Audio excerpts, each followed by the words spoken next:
Hola! Hola et bienvenue dans cette nouvelle vidéo. Aujourd'hui, on se retrouve pour la traditionnelle vidéo des sorties littéraires du mois de mai 2025.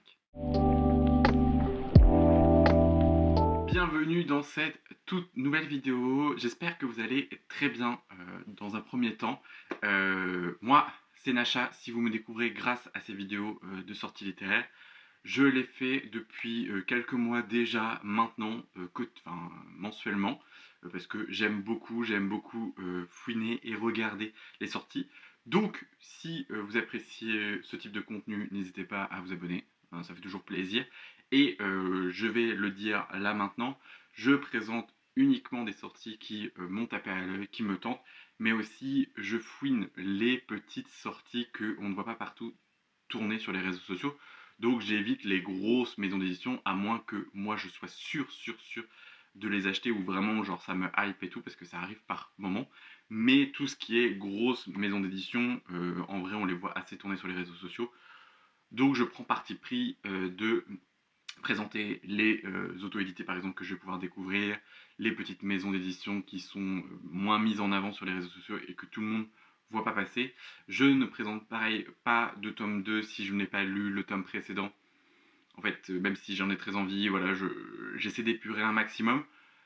Il y a d'autres créateurs qui font pareil à leur goût. Je vous ai mentionné la bibliothèque d'Emilia le mois passé, mais c'est toujours valable pour ce mois-ci, sachant que même ce mois-ci, nous n'avons pas des lectures en commun, parce que je regarde toujours sa vidéo pour faire un petit tri. Faut savoir que au tout départ, j'ai présélectionné 50 titres. Je lis énormément de résumés. Vous allez voir dans les vidéos, je pense que pour ceux qui ont l'habitude, c'est peut-être un petit peu répétitif, mais je préfère le dire avant. Je parle des livres avec les mots-clés qui sont présents sur Booknote, donc c'est pas moi qui les sélectionne. Des fois, c'est peut-être mal fait ou je ne sais pas trop comment c'est fait. Alors, parfois, je suis obligé de moi-même mettre des mots-clés par rapport au résumé, par rapport à ce que j'ai pu voir sur les réseaux sociaux et tout ça. Mais voilà, j'en parle avec des mots-clés. Et ce mois-ci, j'en avais pratiquement présélectionné au moins une cinquantaine. Et j'ai réduit à 17-18 titres. Puisque vous verrez, il y a une sortie en même temps. Mais c'est plutôt pas mal, je suis plutôt content. Mais préparez la monnaie, les simflows, le cash, tout ce que vous voulez. Mais préparez-le parce que c'est un mois de mai fort pépouze, hein. Maintenant que ce petit laïus est fait, je me munis de mon outil de travail et de mon téléphone avec tout. Comme d'habitude, je vous affiche ici les templates. Je suis obligé de mettre mes lunettes parce que en vrai de vrai, j'en ai besoin pour lire. Donc nous commençons tout de suite. On démarre le 5 mai avec un tome 2 et qui est une fin de duologie. C'est le second fils de Amy Harmon aux éditions Charleston.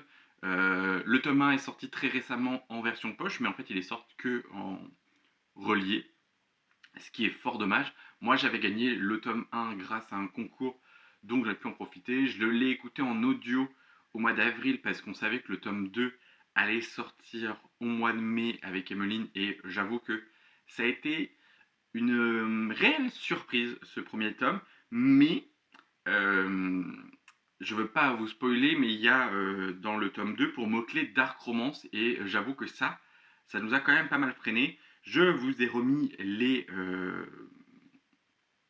mots-clés du premier tome avec mythologie nordique, romance, malédiction, amitié, religion, politique et royauté. Celui-ci, vu que je l'ai déjà lu, je peux vous en parler un tout petit peu. Franchement, c'était vraiment très chouette. Justement, la mythologie nordique n'est pas mise en avant, et il y a ce petit côté que moi j'aime bien et que j'affectionne. Et c'était vraiment très chouette. De toute façon, on en parlera bientôt en bilan lecture. Mais j'avoue que c'était une réelle surprise. Bonne surprise. Au 7 mai sort une version poche d'un livre que j'ai beaucoup aimé. C'est Légende éclatée de Tréfis Baldrin, qui de base est édité chez Inis Éditions et qui sort en format poche chez J'ai lu. Ça, c'est une très bonne nouvelle parce que c'est la cosy fantasy, bien doudou, bien gourmande, tout ce que vous voulez. Franchement, c'était vraiment très chouette. Pour mots-clés, il y a romance FF, tranche de vie et il y avait café et gâteau. Voilà, clairement, c'est clairement la vibe, c'est parfait pour le début d'automne et tout ça.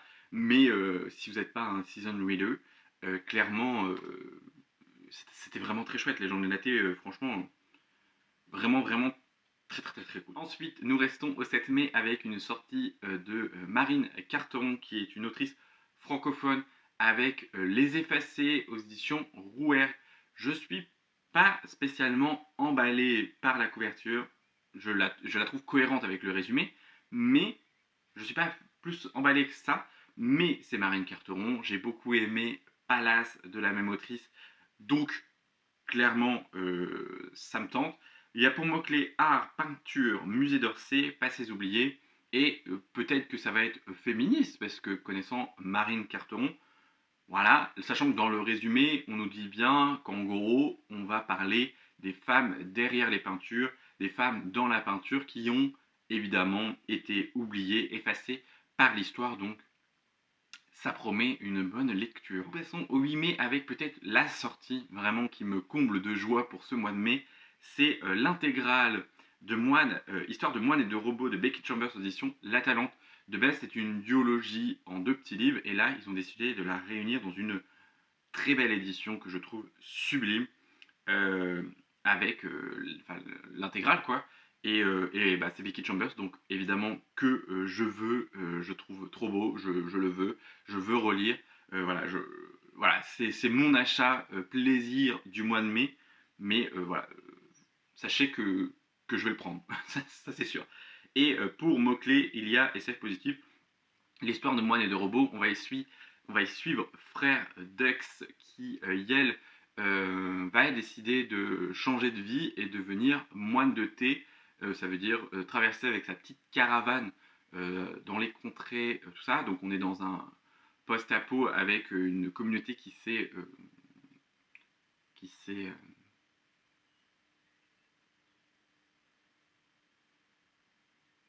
qui a réappris à vivre avec la nature en faisant attention à la nature. Et avant, ils évoluaient avec des robots. Et suite à quelque chose, les robots vont décider de prendre du recul, partir en fait. Et frère Dex, Yel va rencontrer un de ces robots. Le nom m'échappe, mais je ne sais plus le nom. Mais voilà, et va tous en découdre une histoire tout autour de ça, sur une question existentielle, de quoi l'être humain a besoin, notamment pour être heureux et tout ça. Donc c'était vraiment très chouette, franchement, c'était vraiment, vraiment très cool. Voilà, j'ai très hâte de le relire, honnêtement, même si l'histoire reste assez fraîche, j'ai très hâte de le relire, clairement, et j'en profiterai avec cette intégrale. Bien entendu, nous passons au 14 mai avec un livre que je possède déjà, c'est Chlorine par Jade Song aux éditions Argile, que moi je me suis procuré au salon de l'Ouest Lyon parce qu'il était en avant-première, donc j'en ai profité. J'avoue que le résumé me tentait pas plus que ça, mais pour avoir entendu la personne en parler, j'étais là, je fais bon, ok, j'achète. Voilà, des fois, entendre quelqu'un parler, bah, de toute façon, c'est le but des gens qui sont en salon de nous pitcher un petit peu les romans. Mais même sans ça, il y a aussi le côté où moi je suis même influencé par tout ce qui se passe sur les réseaux sociaux. Il y avait pour mots-clés horreur, natation et LGBTQIA+. Le monsieur nous a aussi parlé de transidentité, tout ça. On est sur une personne qui rêve de devenir apparemment sirène. Nous avons une très très très jolie couverture. Je sais plus c'est de qui, j'essaierai de vous l'inclure si j'y pense, mais je la trouve très très très jolie. Donc voilà. Et celui-ci, je l'aurai lu, je le lis la semaine prochaine à l'heure au moment où je vous parle. Et j'en posterai mon avis pour la sortie au 14 mai. Peut-être la veille, je ne sais pas, je verrai bien comment je vais fonctionner. Mais c'est sûr que je le lis parce que c'est un roman assez court et que le but de l'avoir pris en avant-première, c'est de pouvoir le lire, le chroniquer, vous en parler, vous donner envie et que vous l'achetiez. Je sais que Benjamin des mots magiques a beaucoup beaucoup beaucoup aimé. Sa chronique est déjà dispo sur Instagram. Je vous invite à aller la voir parce que j'avoue que elle m'a donné encore plus envie. Voilà, clairement, on va pas se mentir. Nous restons le 14 mai avec Restart de c'est Katia Lanero Zamora. J'espère que je le prononce pas trop mal. C'est pareil, c'est toujours aux éditions Argile dans leur collection Récif. C'est une autrice francophone avec pour mots-clés secte, science-fiction, maigreur, régime, et c'est une novella. J'avoue que j'ai hésité entre Armari et celui-ci à l'Ouest-Hurlant, parce que je voulais pas forcément prendre les deux. J'aurais dû prendre les deux. Voilà, j'ai vu des retours des copines, des gens qui ont beaucoup aimé Restart.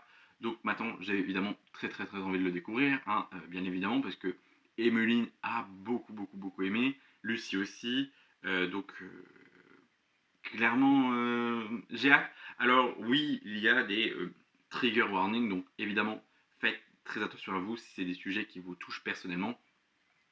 Faites attention, évidemment, la lecture, ça reste un moment plaisir, un moment où on doit se sentir bien. Si la lecture nous dérange et pas pour de bonnes raisons, il vaut mieux passer à notre lecture. Encore le 14 mai, nous retrouvons chez Hauteville avec une sortie simultanée avec le tome 1 de la Pénélope Reine d'Ithaque de Claire North qui sort en format poche et le tome 3 qui s'intitule La dernière reine de Grèce, toujours de Claire North, toujours chez Hauteville.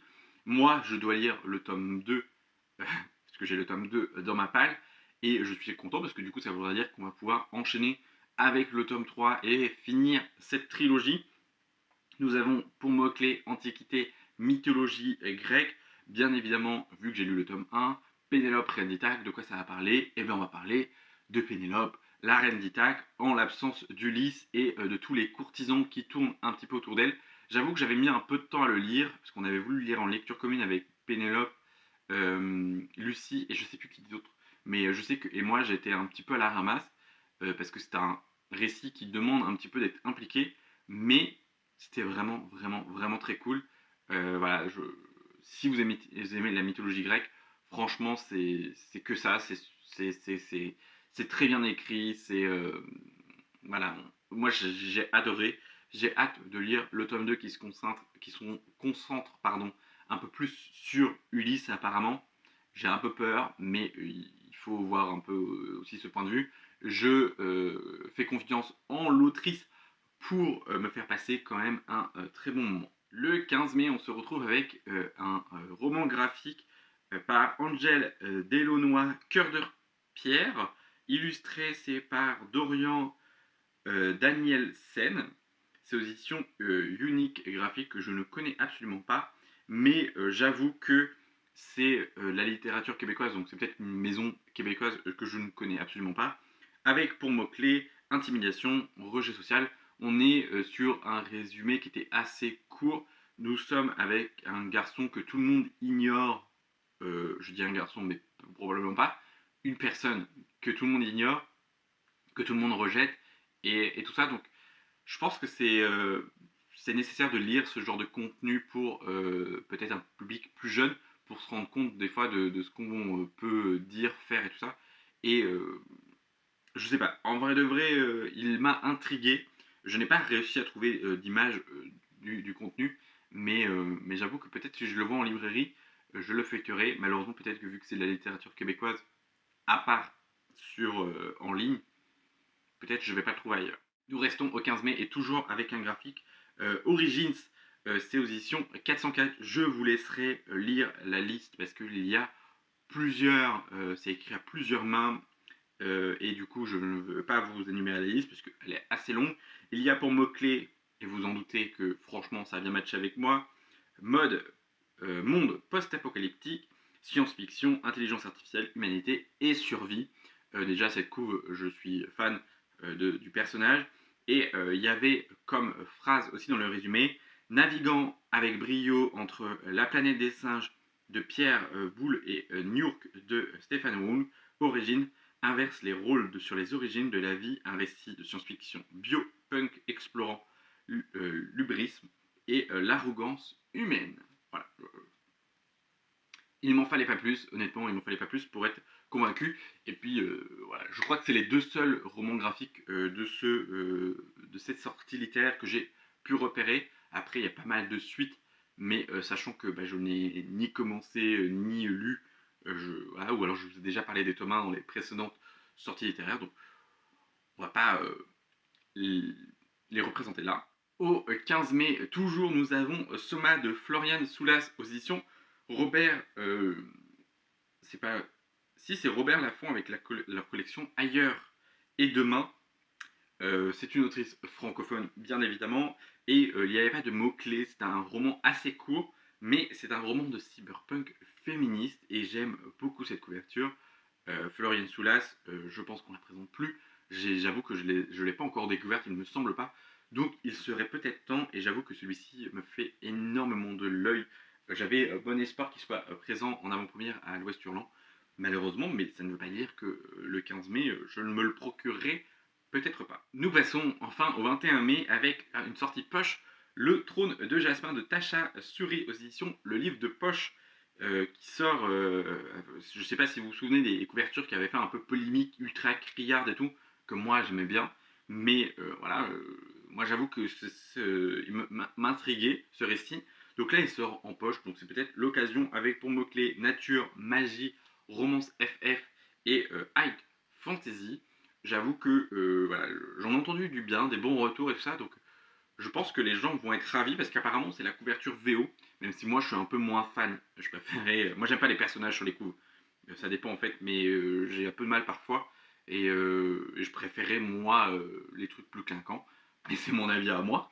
Mais sachez que si vous voulez vous le découvrir, eh ben, il existe bientôt en poche, donc vous pouvez y aller foncer. Nous passons au 22 avec une petite exception, mais c'est parce que c'est un auteur chouchou, c'est Ariel Hirsch avec le tome 2 ou le tome 2 compagnon de ce que j'ai compris de Magie et Sentiments qui s'intitule L'énigme de Gafford aux éditions Slalom qui existe en version reliée et brochée.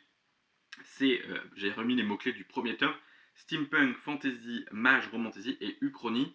De ce que je me souviens du premier tome, parce que je ne l'ai pas encore lu, mais ça ne devrait pas tarder, on est sur deux royaumes, un sur la Lune, un sur la Terre, et c'était ça un peu qui me donnait très envie.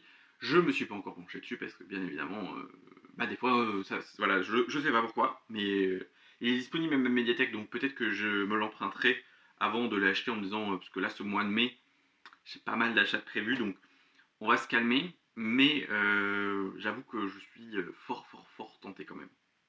Nous passons au 26 mai avec une sortie auto-éditée par un auteur francophone. C'est lui de CM Diana. J'avoue que j'ai un petit peu hésité à le présenter celui-ci. Nous sommes sur un roman court et sur une romance MM. Ça a l'air d'être une romance toute douce avec des persos très mignons. Je voudrais pas dire type Airstopper, on est sur un truc plus adulte. En fait, on est au moment du Covid. Alors c'est un peu cet aspect-là qui me freine un petit peu, mais où on se retrouve un petit peu isolé et seul. Et pour les personnes qui sont déjà de base isolées et seules, c'était encore pire. Et du coup, nous avons un jeune personnage qui va vouloir rencontrer du monde et tout ça. Et en fait, il a beaucoup de mal à rencontrer et un jour va tomber sur son livreur ou je ne sais plus trop quoi, ou une chose comme ça. Et va s'en découdre toute une petite histoire toute mignonne. Donc, j'avoue que je suis intrigué. Voilà, j'avoue qu'il a pimpé et puis il fallait bien quand même mettre un petit peu de romance dans cette sortie littéraire parce qu'on n'a pas eu énormément euh, ou très peu. Donc de franches romances, là pour le coup c'est une franche romance. Donc, ensuite nous restons toujours au 26 mai avec encore un roman auto-édité par Erika Boyer qui est une autrice que j'ai déjà découvert, qui est une autrice francophone.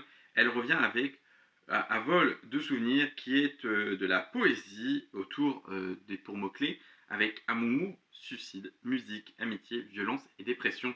C'est un recueil de poésie illustré, si c'est important pour vous.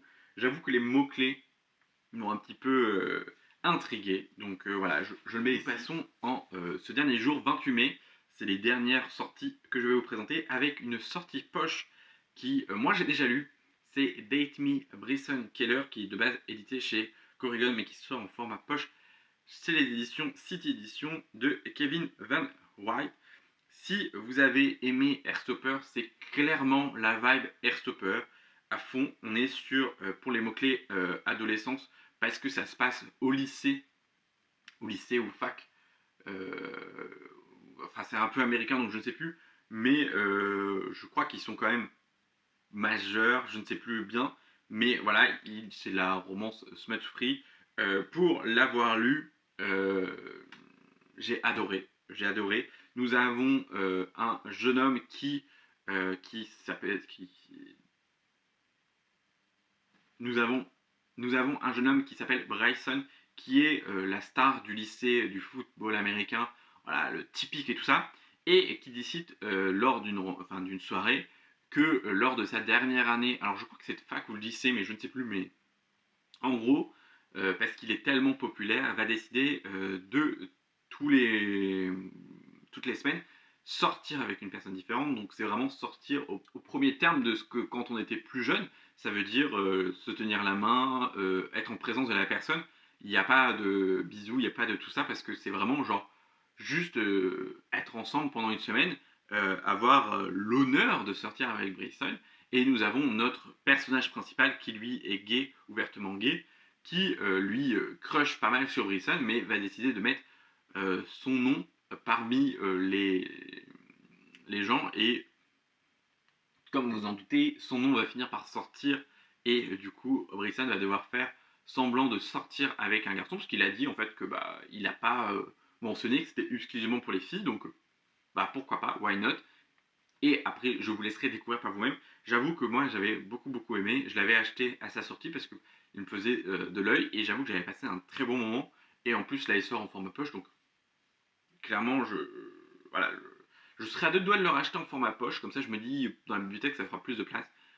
Mais soyons raisonnables. Et je peux que vous encourager, si vous avez aimé Airstopper, à découvrir cette petite romance toute mignonne. Et nous restons et nous terminons au 28 mai avec une romance FF qui est apparemment du type Airstopper, parce que je vois l'autrice passer beaucoup sur les réseaux sociaux et elle le vend ça comme, et je trouve ça un peu, peut-être qu'il peut desservir, parce que Airstopper c'est quand même un banger dans le genre, et se comparer à Airstopper, bah des fois c'est placer la barre très haute.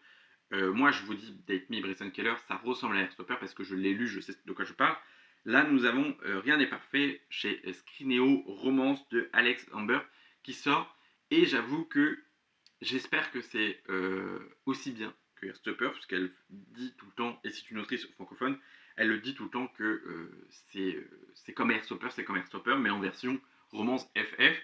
Nous avons pour les mots-clés lycée, coming out et tout ça. Donc en vrai de vrai, les mots-clés sont exactement ceux de Heartstopper. Donc à voir, pourquoi pas. Et voilà, c'en est tout pour cette vidéo des sorties littéraires du mois de mai 2025. J'espère que vous aurez repéré et que je vous aurai fait découvrir des titres que vous n'aurez pas vu passer sur les réseaux sociaux. En attendant, moi je vous dis à très bientôt dans une nouvelle vidéo. N'hésitez pas à liker, à commenter, à vous abonner comme d'habitude. Ça fait toujours plaisir. Prenez soin de vous. On se retrouve très bientôt dans une nouvelle vidéo. Bye.